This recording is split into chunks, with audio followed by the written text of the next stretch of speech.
نویت سنت الاعتکاف۔ حضور نبی کریم صلی اللہ تعالی علیہ وآلہ وسلم کی زیارت ایک مومن کا معراج ہوتی ہے۔ حضور نے فرمایا جس کو میری زیارت ہو جائے اس کے سارے گناہ معاف ہو جاتے ہیں، جس کو میری زیارت ہو جائے اللہ پاک اس کی مغفرت فرما دیتا ہے۔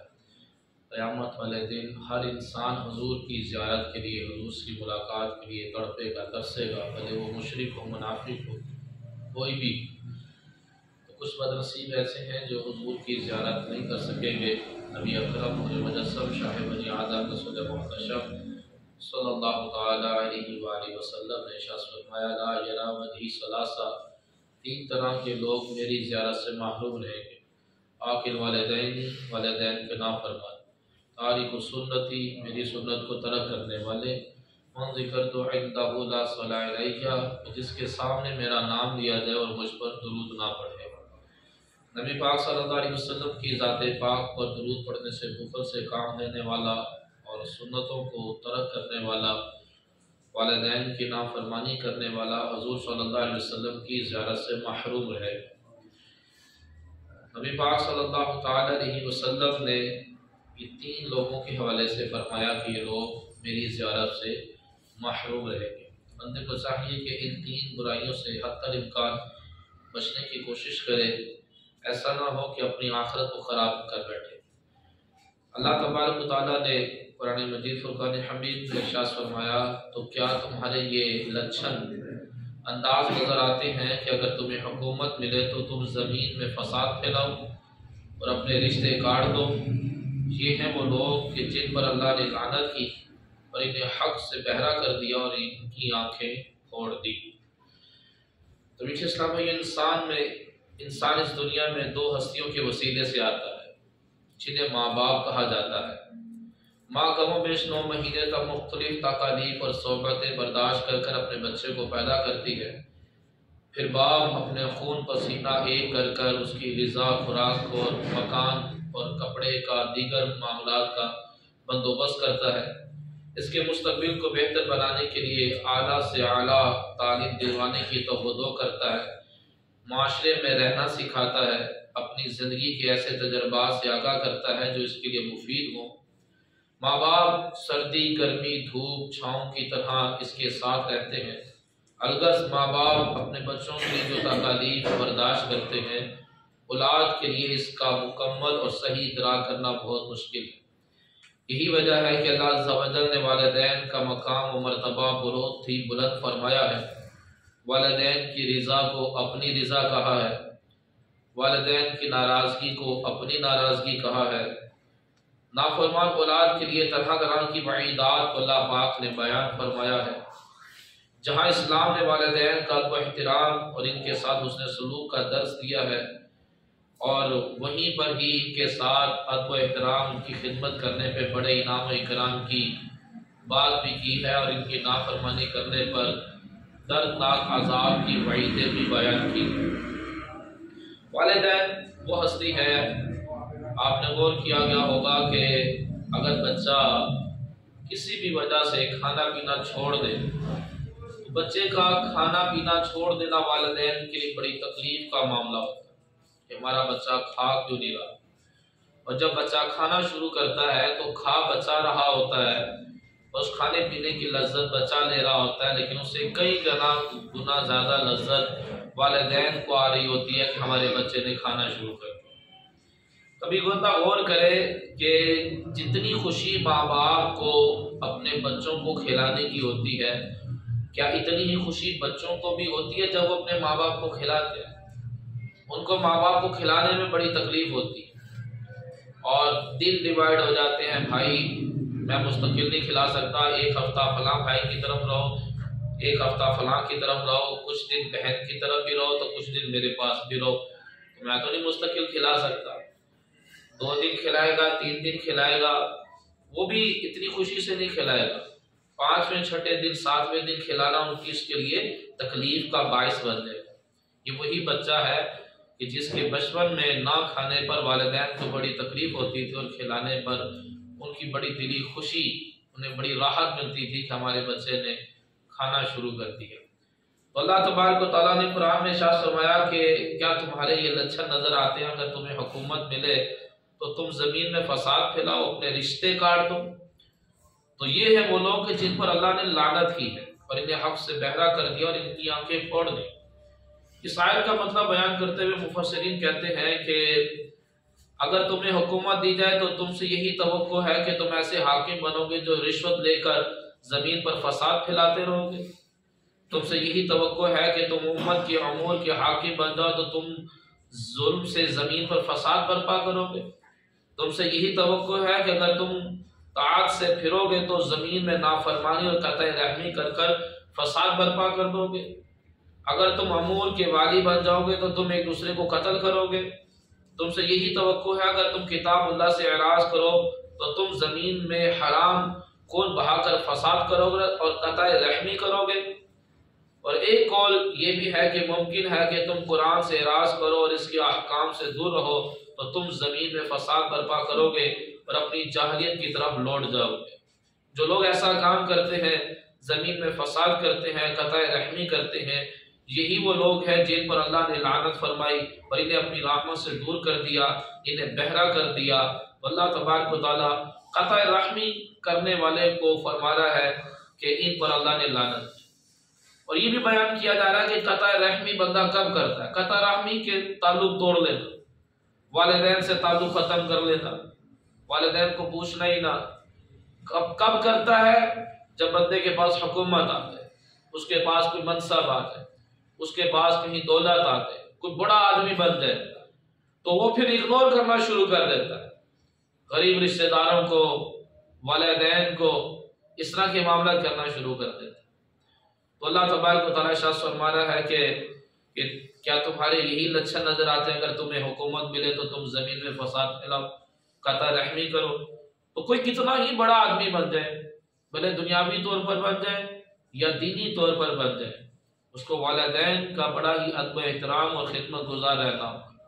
دینی طور پر بندے کا بہت بڑا منصب بن جاتا ہے، بڑا مفتی اعظم بن جاتا ہے، محدث اعظم بن جاتا ہے، مفسر اعظم بن جاتا ہے، بڑا اس کا دنیا میں ایک بہت بڑا اعلیٰ مقام بن جاتا ہے۔ تو اس کا مطلب یہ نہیں کہ وہ والدین کو اگنور نہیں کرتے، دینی منصب اس کو بڑا اعلیٰ مل گیا، دنیاوی منصب بڑا اعلیٰ مل گیا، بہت بڑا افسر بن گیا، کافی ساری فیکٹریوں کا مالک بن گیا، اب اس کی توجہ ہی نہ رہے والدین کی طرف، قطع رحمی کرے، تو اللہ پاک ایسے شخص پر لعنت فرماتا ہے کہ جو بندہ قطع رحمی کرے، والدین سے تعلق توڑے۔ قطع رحمی میں آتا ہے کہ قریبی رشتہ داروں سے تعلق توڑ دینا۔ قریبی میں سب سے پہلے تو والدین آتے ہیں، اس کے بعد بھائی بہن آتے ہیں، اس کے بعد تایا اور چچا آتے ہیں، خالین پھوپھیاں آتی ہیں۔ تو اس چیز کی اجازت نہیں ہے کہ اگر بندے کو تھوڑا سا منصب ملے تو وہ تعلق توڑنا شروع ہو جائے، وہ تعلق توڑنا شروع ہو جاتا ہے کہ اب یہ غریب رشتہ دار آئیں گے، مجھ سے مدد مانگیں گے، مجھے غریبوں کی مدد کرنا پڑے گی، وہ تعلق توڑنا شروع ہو جاتا ہے، اور ایسوں پر اللہ تبارک و تعالیٰ لعنت کرتا ہے۔ اگر اللہ تبارک و تعالیٰ نے کسی کو مال دیا ہے، اس کا مال دینے کی وجہ کیا ہوتی ہے؟ مال دینے کی وجہ یہ ہے کہ تم عیاشیاں کرو، تم جو ہے وہ اتراؤ تکبر کرو، اور تم سونے کی گاڑیاں بنانا شروع کر دو۔ اللہ پاک مال دیتا ہے کہ اس میں سے خود بھی کھاؤ، اور تمہیں مال دیا ہے والدین کی خدمت کرو، رشتہ داروں کی مدد کرو، پڑوسیوں کی مدد کرو، یہ مال کے حقوق ہے۔ اگر ان حقوق کو ادا نہیں کرے گا تو یہی مال قیامت والے دن زہریلا سانپ بن کر اس کو ڈھسے گا۔ اس مال کے حقوق ادا کرنے ہوتے ہیں، لیکن جس کے پاس 4 پیسے ہوتے ہیں بس وہ برانڈ کرنا شروع کر دیتا ہے۔ وہ سمجھتا ہے کہ اب میں پہلے تو 5,000 والی چیز خریدتا تھا، میں 5 لاکھ والی خریدوں گا۔ بھائی پیسے آنے کا مقصد یہ نہیں ہے کہ تم 5 لاکھ تم کی چیزیں خریدنا شروع کر دو۔ پیسے آنے کا مقصد اللہ پاک نے تمہیں اس لیے دیے ہے کہ تمہارے ہاتھ کے ذریعے دوسروں کی مدد ہو اور تمہیں ثواب ملے، تمہارے درجات بلند ہو۔ تو اللہ پاک فرما رہا ہے کہ تمہیں کچھ ملے تو تم زمین میں فساد برپا کرو گے، قطع رحمی کرو گے۔ یہ ہے وہ لوگ جن پر اللہ نے لعنت کی۔ لعنت کا مطلب یہ دنیا اور آخرت میں اللہ کی رحمت سے معلوم ہو گئے۔ اللہ تبارک و تعالیٰ نے ارشاد فرمایا کہ وہ جو اللہ کا عہد اس کے پکا ہونے کے بعد توڑے، اور جس کے جوڑنے کو اللہ نے فرمایا سے قطع کرتے اور زمین میں فساد پھیلاتے ہیں، اس کا حصہ لعنت ہی ہے اور ان کا نصیب برا گھر ہے۔ اس کی تفصیل میں بیان ہوا کہ جو لوگ اللہ کا عہد توڑتے ہیں ان کا عہد توڑنا یہ ہے کہ اللہ کے حکم کی خلاف ورزی کرنا، اللہ پاک کی نافرمانی کرنا، ایسا ہی ہے کہ اللہ تعالیٰ کا عہد توڑا جا رہا ہے۔ یعنی بات اس کے کہ وہ اللہ کے لیے اپنی جانوں پر یہ لازم کر چکے تھے کہ ہم نے جو عہد کیا ہے اس پر عمل کریں گے، قطع تعلق کرتے ہیں یعنی قریبی رشتہ داروں کو توڑتے ہیں جن کو جوڑنے کا اللہ پاک نے حکم دیا، زمین میں فساد پھیلاتے ہیں، زمین میں فساد سے مراد اللہ کی نافرمانی کرتے ہیں، ان کا حصہ لعنتی ہے، یہی لوگ لعنتی ہیں، اللہ کی رحمت و جنت سے دور ہیں، اور ان کا نصیبہ برا گھر یعنی آخرت میں جو ان کا ٹھکانہ ہے وہ جنت نہیں ہے، وہ جہنم، وہ برا گھر۔ اللہ تبارک و تعالیٰ نے ارشاد فرمایا کہ اور تمہارے رب نے حکم فرمایا کہ اس کے سوا کسی کو نہ پوجو، والدین کے ساتھ اچھا سلوک کرو، یعنی کہ شرک کے ساتھ فوراً جس بات کا حکم دیا شرک سے بچنے کی بات، فرمایا کہ ماں باپ کے ساتھ اچھا سلوک کرو، اور اگر تیرے سامنے ایک یا دونوں بڑھاپے کو پہنچ جائے تو ان سے اف تک نہ کہو، انہیں نہ چھڑکنا اور ان سے تعظیم کی بات کہنا، ان کے لیے آرسی کا بازو بچھا کر نرم دلی سے بات کرنا اور عرض کرنا کہ اے میرے رب تو ان دونوں پر رحم فرما جس طرح ان دونوں نے چھوٹی عمر میں مجھے پالا، رب ارحمہما کما ربیانی صغیرا۔ اللہ تبارک و تعالیٰ اس آیت مبارکہ میں اپنا ایک حقوق بیان کیا کہ شرک نہیں کرنا، اس کے بعد صرف والدین کی بات کی۔ والدین فرمایا کہ والدین کو چھڑکنا نہیں ہے، ان کے ساتھ نرمی سے بات کرنی ہے، ان کے لیے عاجزی کا بازو پھسلا دینا ہے۔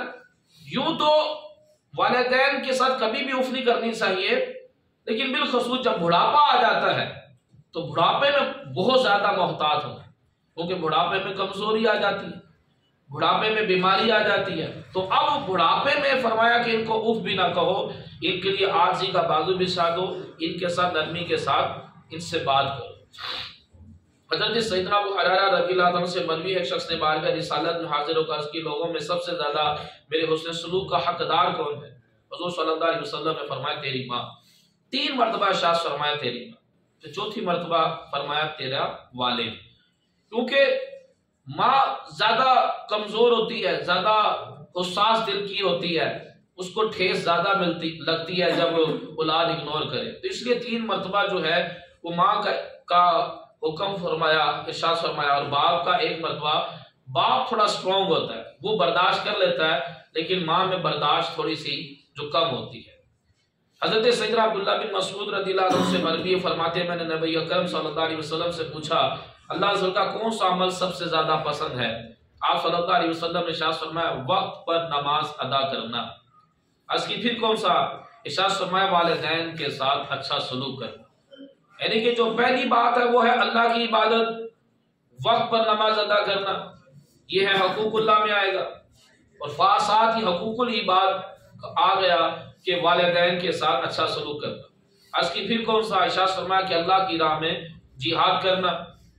والدین کے ساتھ بھلائی اور اچھا سلوک کرنے میں ایک بات یہ بھی ہے کہ ان کو برا بھلا کہنے کے باوجود ان سے اعراض نہ کیا جائے، نہ ان کی نافرمانی کی جائے، کیونکہ بالاتفاق یہ گناہ کبیرہ ہے۔ والدین کی جائز اغراض میں ان کی مخالفت کرنا ان کی نافرمانی ہے، جس طرح سے ان کے جائز مطالبات میں ان کی موافقت کرنا احسان اور بھلائی ہے۔ والدین کا دل دکھانے کا مطلب یہ نہیں ہے کوئی بڑا دل دکھایا جائے، چھوٹی تکلیف دے یا بڑی تکلیف دے، ہے تو یہ تکلیف، اور یہ اس کا مطلب کہ والدین نے کوئی معمولی سا کام کہا تو بندے نے نہیں کیا تو بندہ سمجھتا ہے کہ کوئی اتنا بڑا گناہ نہیں، نافرمانی ہے، کوئی معمولی سا کام بھی ان کا نہ کرنا، کوئی چھوٹی سی بات بھی ان کی نہ ماننا، تو یہ ان کی نافرمانی ہی کہلائے گا۔ تو بھلے وہ کوئی سا بھی ہو کہ بندہ کہنے یہ تو ایک چھوٹا سا کام تھا جو میں نے نہیں کیا، یہ چھوٹا سا کام نہ کرنا بھی اس کے لیے آخرت میں بربادی کا سبب بن جائے گا۔ والدین کی نافرمانی کوئی چھوٹا گناہ نہیں ہے۔ شرح صدور کے اندر لکھا ہے 4 طرح کے لوگ ہیں، اندیشہ کی یہ کفر کی موت مریں گے اور ہمیشہ ہمیشہ جہنم میں رہیں گے۔ نمبر 1 فرمایا کہ نماز میں سستی کرنے والا، شراب کا عادی، چغل خوری کرنے والا اور والدین کی نافرمانی کرنے والا۔ یہ 4 گناہ ایسے ہیں کہ اندیشہ ہے کہ یہ بندہ کافر ہو جائے، کفر کو اختیار کر لے گا۔ بندہ سمجھتا ہے کہ کوئی سمجھتا ہے میرے پاس کوئی سلیمانی انگوٹھی ہے جس کی بنا پر میں ترقی کرتا چلا جا رہا ہوں. جیسے یہودیوں کے پاس تابوت سکینہ تھا. تابوت سکینہ کیا تھا؟ ایک صندوق تھا. صندوق کے اندر انبیاء کرام علیہ السلام کے تبرکات تھے. ابراہیم علیہ السلام کا کرتا تھا اور اس کے اندر توریت کی تختیاں تھیں. سلیمان علیہ السلام کی انگوٹھی تھی. سلیمان علیہ السلام، موسیٰ علیہ السلام کا عصا تھا. اب یہ تبرکات کا ایک صندوق تھا جس کو وہ کھول کر دعا مانگتے تھے، ان کی دعا قبول ہوتی تھی. جنگ میں ساتھ لے جاتے تھے تو ان کو فتح مل جاتی تھی. تو اس صندوق کا ان کے پاس رہنا ان کے لیے باعث برکت تھا. اپنے صندوق پہ بڑا اتراتے تھے کہ ہمارے پاس صندوق ہے، ہمیں کون سی پریشانی ہے، صندوق کی وجہ سے ہمیں سب کچھ ملتا ہے، بارش بھی ملتی ہے، فتح بھی ملتی ہے، دعا بھی قبول ہوتی ہے. تو پھر اگر اللہ تبارک و تعالیٰ کو ایسی تبرک والی چیز دے دے جس کی وجہ سے اس کو برکت ملتی ہے تو وہ اسے واپس بھی لے لی جاتی. وہی صندوق گم ہو گیا ان سے. ان پر اس بادشاہ نے ان کے یہودیوں کے اوپر حملہ کیا، بخت نصر نے ان کا قتل عام کیا اور اسی جنگ کے اندر وہ اپنا صندوق کھو بیٹھے اور آج تک نہیں ملا وہ. تو وہ چیز اس سے چلی بھی جاتی ہے. کسی بندے کو خوش فہمی میں نہیں رہنا چاہیے. اگر کوئی بندہ ایک وظیفہ کر رہا ہوتا ہے جس وظیفے کی وجہ سے اس کو بڑی برکت مل رہی ہوتی ہے، لیکن جب وہ گناہ کرتا ہے اس گناہ کی بنا پر وہ وظیفہ کرنے سے بھی معروم ہو جاتا ہے، اس کو وظیفہ کرنے کی توفیق نہیں ملتی. تو اس لیے بندے کو ڈرنا چاہیے کہ کون سا گناہ ایسا ہے جو اللہ کو ناراض کر دے اور اس کا ایمان برباد ہو. ان میں 4 گناہ بیان کیے گئے کہ نماز پڑھنے میں سستی کرنا، چغلی کرنا، شراب کا عادی اور والدین کی نافرمانی کا. یہ 4 گناہ ایسے ہیں کہ اندیشہ ہے کہ یہ کفر میں جا پڑے گا، مسلمان نہیں رہے گا، کفر کو اختیار کر لے گا اور ہمیشہ ہمیشہ کے لیے یہ جہنم کے اندر رہے گا. نبی پاک صلی اللہ تعالی علیہ وسلم نے والدین کو گالی دینے سے منع کی. صحابہ کرام علیہ رضوان نے فرمایا کون ہے جو والدین کو گالی دے؟ یعنی کہ عرب میں تو بچیوں کو زندہ دفن کر دیا جاتا تھا، تو تب بھی والدین کو گالی نہیں دی جا سکتی، تو اب کون گالی دے گا؟ فرمایا سے گالی دینے سے مراد یہ ہے کہ بندہ ایسی حرکات و سکنات، ایسے اعمال کرے گا جس کی بنا پر لوگ اس کے ماں باپ کو گالی دیں. یعنی کہ ایسے کام نہ کرے کہ جس سے لوگوں کو اس کے ماں باپ کو گالی دینا پڑے. تو والدین کو گالی دینے کا سبب نہیں بننا چاہیے. تو ایسے بندے کے لیے بھی سخت وعید بیان ہوئی. نبی کریم صلی اللہ تعالی علیہ وسلم نے ارشاد فرمایا کیا میں تمہیں بہت بڑے گناہ کے بارے میں نہ بتاؤں؟ ہم نے عرض کی جی کیوں نہیں یا رسول اللہ صلی اللہ علیہ وسلم. ارشاد فرمایا اللہ عز و جل نے ارشاد فرمایا کہ اللہ عز و جل کے ساتھ شریک نہ ٹھہرانا، شرک نہ کرنا، والدین کی نافرمانی نہ کرنا. اتنی بات حضور بیان کر رہے تھے، ٹیک لگا کر. پھر آپ صلی اللہ علیہ وسلم نے ٹیک چھوڑ کر اٹھ کر بیٹھ گئے اور فرمایا خبردار، جھوٹی بات کہنا، جھوٹی گواہی دینا. جھوٹی بات کہنا، جھوٹی گواہی دینا یہ بھی کبیرہ گناہوں میں سے. اب ہم نہ پہلے کے مسلمان علم حاصل کیا کرتے تھے قرآن سے، حدیث سے، نالج حاصل کیا جاتا تھا علماء سے، محدثین سے، قرآن سے، حدیث سے علم حاصل کرتے تھے. اب علم کہاں سے لیتے ہیں؟ سوشل میڈیا سے. اور ہم جو بھی علم لیتے ہیں وہ ہم سوشل میڈیا سے لیتے ہیں. بس جو ادھر جو بات آ گئی وہ حق سچ ہے، اور ادھر کسی نے پوسٹ بھیجی نہیں اور ہم آگے شیئر کرنا شروع کر دیتے ہیں، اس کا بائیکاٹ، اس کا بائیکاٹ، اس کا بائیکاٹ. کیا یہ کہاں سے آپ تعلیم حاصل کر؟ اب جی فلاں اس کمپنی کا بائیکاٹ کر دیا جائے، اس کمپنی کا بائیکاٹ کر دیا جائے. اور بھائی کس کس کمپنیوں کا بائیکاٹ کرو گے؟ اپنے گھر کا تھوڑا آپریشن کرو تو آدھے سے زیادہ سامان تو کافروں کا نکلے گا، آپ کا آدھا گھر خالی ہو جائے گا. کیا کیا بائیکاٹ کرو گے؟ یہ دوسری کمپنیوں کو موقع مل جاتا ہے، ایک کمپنی کا نام ہوتا ہے، اس کو ڈیمیج کر کر اپنی کمپنی چلانے کا موقع مل جاتا ہے، اور آپ بھی ان کا ساتھ دینا شروع کر دیتے ہو. ہاں جی ان کا بائیکاٹ کر دیا جائے، فلاں کا بائیکاٹ کر دیا جائے. اچھا چیزیں بائیکاٹ کرنے میں بڑا زور شور ہے، بھائی طریقہ بھی تو بائیکاٹ کرو نا. کیا نبی پاک صلی اللہ علیہ وسلم نے نہیں کہا کہ یہودیوں جیسا چہرہ نہ بناؤ، ان کی جیسا حلیہ نہ اپناؤ، ان کے جیسے کپڑے نہ اپناؤ، ان کا جیسا چہرہ نہ اپناؤ؟ تو چہرے کا بھی تو بائیکاٹ کرو نا، صرف پروڈکٹ کا ہی بائیکاٹ کرنا ہے؟ کیا نبی پاک صلی اللہ علیہ وسلم نے نہیں کہا کہ ان کے طریقے کا بائیکاٹ کرو؟ من تشبہ بقوم فہو منہ، جو جس قوم کے ساتھ مشابہت کرے وہ انہی میں سے ہے. تو ہم نے طریقے کا بائیکاٹ نہیں کرنا، ہم نے کولڈ ڈرنک کا اور اس کا پروڈکٹ کا بائیکاٹ کرنے لگ جائیں گے. چلو یہ بائیکاٹ ہمیں سٹارٹ میں کرنا چاہیے تھا، لیکن اس وقت یہ جو پروڈکٹس ہیں ان سے کئی مسلمانوں کے گھر کے چولہے جل رہے ہیں، اور اگر آج آپ بائیکاٹ کریں گے تو آگے تھوڑے لوگ مسلمان بے روزگار ہو چکے ہیں۔ اس کورونا نے کتنے مسلمانوں کو بے روزگار کیا ہے، اور اب آپ بائیکاٹ کے چکر میں پھر اور مسلمانوں کے گھروں کا چولہا بند کرنا چاہ رہے ہو۔ میں یہ نہیں کہہ رہا کہ ان کی پروڈکٹ خریدو، میرا کہنے کا مقصد یہ ہے کہ جہاں آپ پروڈکٹ کے پیچھے پڑ گئے ہو، ساتھ ان کے طور طریقے کے بھی پیچھے پڑ گئے ہو نا، اس کا بھی بائیکاٹ کرو۔ اور یہ ہر سوشل میڈیا پر آئی ہوئی پوسٹ کو سچ نہ سمجھ لیا کریں، فلاں جو ہے نا وہ بس کی کمپنی ہے اس کا بائیکاٹ کر دو، انہوں نے نماز نہیں بس نہیں روکی۔ آپ نے تحقیق کر لی تھی؟ بالکل تحقیق کی ہے کہ یہ لوگ ایسے ہی ہیں؟ کون سی ایسی بس ہے مجھے آپ بتائیں جو نماز کے وقت رکتی ہے؟ ساری کمپنیوں کا بائیکاٹ کرو، صرف ایک ہی کے پیچھے پڑ جانا اور بغیر تحقیق کے پیچھے پڑ جانا۔ مجھے تو ایسی کوئی کمپنی نظر نہیں آئی کہ جو نماز کے لیے بس روکے۔ ہم نے تو اکثر سفر کرنا ہوتا ہے اور ہم تو کہتے بھی ہیں لیکن نہیں رکتی، پھر کیا ہوتا ہے مجبوراً بس میں بیٹھ کر نماز پڑھنا پڑتی ہے۔ تو کون سی ایسی کمپنی ہے؟ ساری کمپنیوں کا بائیکاٹ کرو۔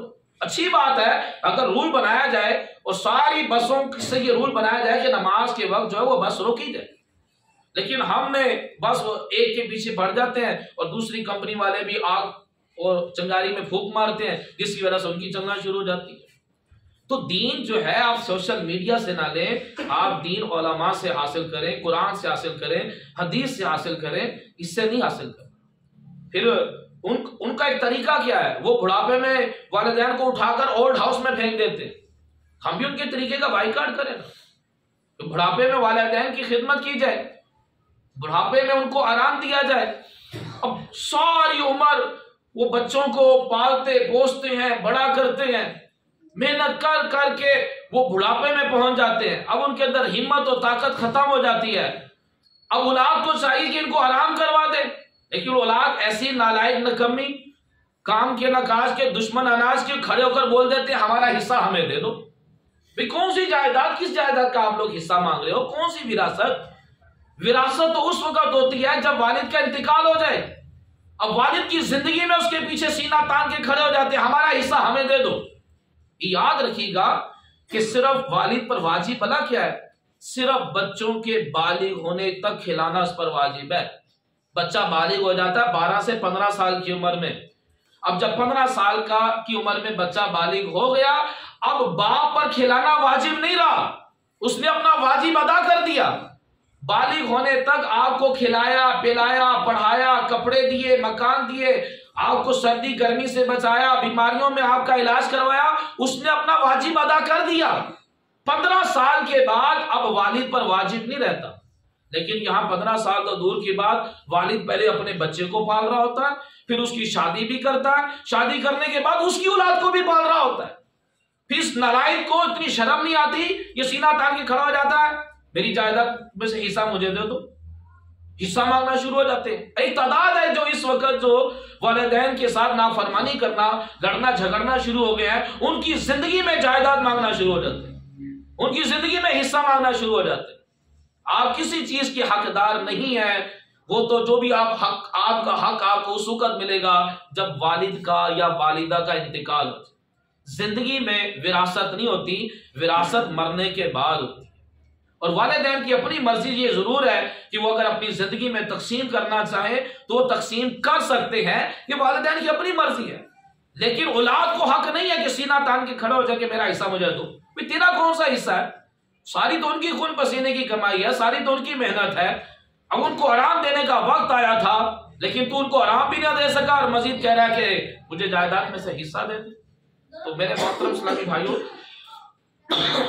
نبی پاک صلی اللہ تعالی علیہ وسلم نے کی دعائے جلال کہ وہ تباہ و برباد ہو جائے، ہلاک ہو جائے جو والدین کو بڑھاپے میں پائے، خدمت کر کر جنت حاصل نہ کرے۔ بہت زیادہ جب والدین بڑھاپے میں آ جائے تو بہت زیادہ رقم ان پہ خرچ کرنی ہوتی، بہت زیادہ وقت والدین کو دینا ہوتا ہے، زیادہ سے زیادہ وقت والدین کے پاس گزارنا ہوتا ہے، لیکن والدین کے پاس کہاں وقت گزرتا ہے؟ نبی پاک صلی اللہ علیہ وسلم نے شاہ فرمایا تلوار پکڑ کر میدان جنگ میں جا کر جہاد کرنے سے بڑا ثواب بوڑھے ماں باپ کی چارپائی پر بیٹھ کر ان سے باتیں کر۔ جتنی دیر والدین کے پاس بیٹھا ہے ثواب ملتا رہے گا، جتنی دیر والدین سے گفتگو کر رہا ہے ثواب ملتا رہے گا، جتنی دیر والدین کو پیار سے دیکھے گا ثواب ملتا رہے گا۔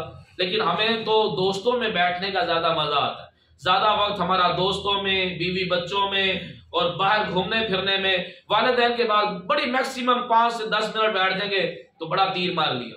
زیادہ سے زیادہ وقت جب وہ بڑھاپے میں پہنچ جائے، جب وہ بیماری کی حالت میں ہو، زیادہ ٹائم والدین کے قدموں میں، ان کی ٹانگیں دباتا رہے، ان کے پاس بیٹھا رہے، ان کی خدمت پر معمور رہے، یہ شرعی حکم ہے۔ اور اس کو کتنا زیادہ اس پر اجر و ثواب بھی ہے۔ اگر نہیں کرتا تو حضور صلی اللہ علیہ وسلم کی زبان سے جو نکل جائے وہ پورا ہو کر رہتا ہے۔ اس میں جس طرح قرآن پاک میں شک کی گنجائش نہیں ہے، اسی طرح حضور نے جو دعا کر دیا اس میں بھی شک کی گنجائش نہیں ہے۔ حضور نے کیا کہہ دیا کہ جو وہ بندہ تباہ و برباد ہو جائے، ہلاک ہو جائے، جو والدین کو بڑھاپے میں پائے خدمت کر کر جنت حاصل نہ کرے، یعنی کہ والدین کے بڑھاپے میں خدمت لازم ہے، ان کو اگنور نہ کرے، ورنہ اس کی تباہی بربادی لازم ہے، وہ دنیا اور آخرت میں تباہ و برباد ہو جائے۔ اللہ تبارک و تعالی ہم سب کو عمل کرنے کی توفیق عطا فرمائے۔